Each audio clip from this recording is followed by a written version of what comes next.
नमस्कार दोस्तों, आपका स्वागत है एक बार फिर हमारे यूट्यूब चैनल में। दोस्तों, आज हम एक नई पोएम पढ़ेंगे जिसका नाम है द बाल पोएम।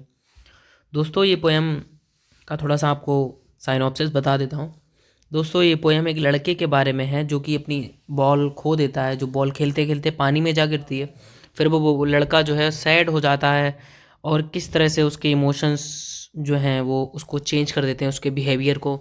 और किस तरह से वो समय के साथ धीरे धीरे सीख जाता है चीज़ों को, खोई हुई चीज़ों के प्रति दुखी ना होने का तरीका किस तरह से सीखता है। तो दोस्तों, यही ये पोएम बात करती है ह्यूमन के इनोसेंट नेचर के बारे में, ह्यूमन के मासूम नेचर के बारे में, कि किस तरह से हर व्यक्ति की लाइफ में कभी ना कभी ये जो संसार है ना, इसमें कभी ना कभी दुख आते हैं। लोगों को खोने का दुख आता है, चीज़ों को खोने का दुख आता है। ये जो संसार है ये भौतिकवादी संसार है, यानी कि ये जो वर्ल्ड है फुल ऑफ पोजेशंस, यानी कि ये मटेरियलिस्टिक थिंग्स से भरा हुआ वर्ल्ड है, संपत्तिवादी संसार है। तो इसमें जो है हमें किस तरह से एक्सपीरियंस होता है, किस तरह से हम खोई हुई चीज़ों का रिग्रेट नहीं करके आगे बढ़ना सीखते हैं। तो दोस्तों, आइए बिना देर किए अब चलते हैं सीधे पोएम पे। तो दोस्तों, पोएम शुरू होती है, what is the boy now who has lost his ball, यानी कि वो लड़का अब कैसा होगा जिसकी बॉल खो गई है। भाट इज़ ही टू डू, क्या अब वह क्या उसे क्या करेगा। आई साइट गो, मैंने उसे देखा जाते हुए। Merrily bouncing down the street and then, merrily का मतलब होता है दोस्तों हैप्पली या खुशी खुशी। बाउंसिंग का मतलब होता है बाउंस करते हुए। Down the street and then मतलब कि जो लेखक कह रहा है कि उसने उसकी बॉल को जाते हुए देखा है, जो उछल कूद करती हुई स्ट्रीट से नीचे की तरफ, स्ट्रीट से जा रही थी। मैरली ओवर है, मैरली का मतलब फिर से खुशी खुशी। Over there it is in the water, यानी कि स्ट्रीट से होते हुए अब वो पानी में गिर गई जाकर, तालाब में या फिर नदी में गिर गई जाके।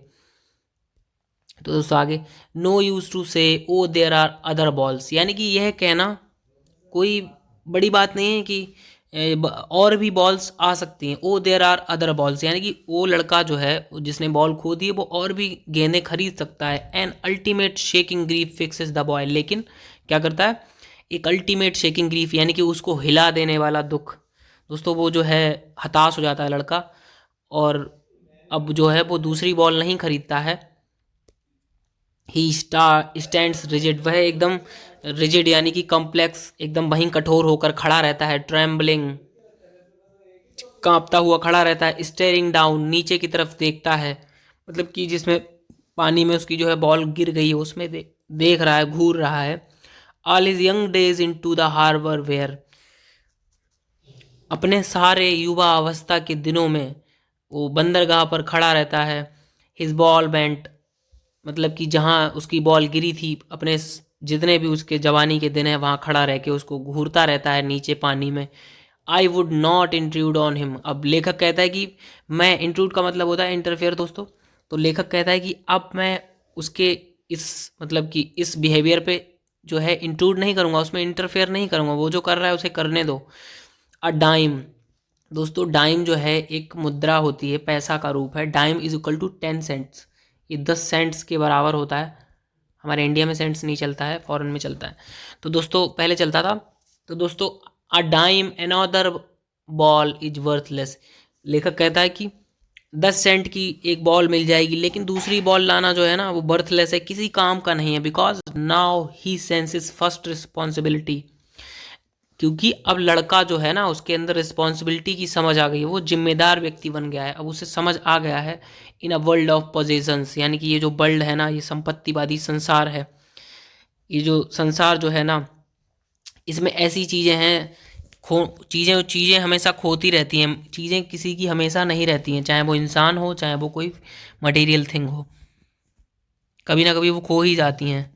तो इसलिए आगे कहता है लेखक, people will take balls, balls will be lost always, यानी कि लोग जो हैं गेंदें खरीदते हैं, गेंदें गेंदें हमेशा खो जाती हैं। लिटिल बॉय बच्चे को समझाता हुआ कहता है कि लोग गेंदें खरीदते हैं लेकिन गेंदें हमेशा खो जाती हैं। And no any one buys a ball back, और कोई जो है दोबारा एक गेंद को नहीं खरीदता उस गेंद को। तो दोस्तों यहाँ पे कवि कहना चाह रहा है, लेखक कहना चाह रहे हैं कि लोग हमारी ज़िंदगी में आते जाते रहते हैं, चीज़ें हमारी ज़िंदगी में आती जाती रहती हैं, लेकिन जो चीज़ खो जाती है उसको हम दोबारा नहीं खरीद सकते। जैसे कि कोई इंसान हमारी लाइफ में अगर हमने खो दिया है तो हम उसको दोबारा वापस नहीं ला सकते। इसीलिए इसी तरह से यहाँ पे लेखक कह रहा है कि अगर वो गेंद खो गई तो तुम उस गेंद दूसरी गेंदें तो खरीद लोगे, लेकिन भाई सेम गेंद तुम नहीं खरीद सकते दोबारा, क्योंकि वो खो गई। तो दोस्तों अगले स्टैंजा में चलते हैं। आगे लेखक कहता है मनी इज एक्सटर्नल, पैसा जो है बाहरी चीज है, पैसा बाहरी चीज है। ही इज लर्निंग, वह लड़का सीख रहा है, well behind his desperate eyes. लेखक कहता है कि वह लड़का सीख रहा है, वेल बिहाइंड, वेल बिहाइंड यानी कि बहुत ही अच्छी तरह से। दोस्तों डेस्परेट का मतलब होता है हताशा भरी आंखों से। अब वह अपने मतलब अब वो जो दुख एक्सपीरियंस कर रहा है ना, उससे एक सीख ले रहा है वो लड़का। The epistemology of loss. दोस्तों इपिस्टेमोलॉजी का मतलब होता है द थ्योरी ऑफ नॉलेज, यानी कि ज्ञान को गहन करने की जो थ्योरी होती है, जो उसको सीख रहा है, उस नॉलेज को सीख रहा है। हाउ टू स्टैंड अप, यानी कि किस तरह से ऐसी सिचुएशन से निकला जा सके।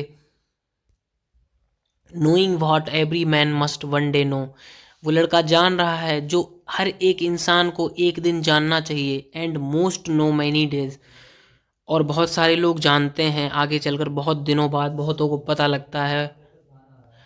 हाउ टू स्टैंड अप, किस तरह से इस तरह के लॉसेस से आगे बढ़ा जाए, यानी कि किस तरह से ज़िंदगी से आगे बढ़ा जाए।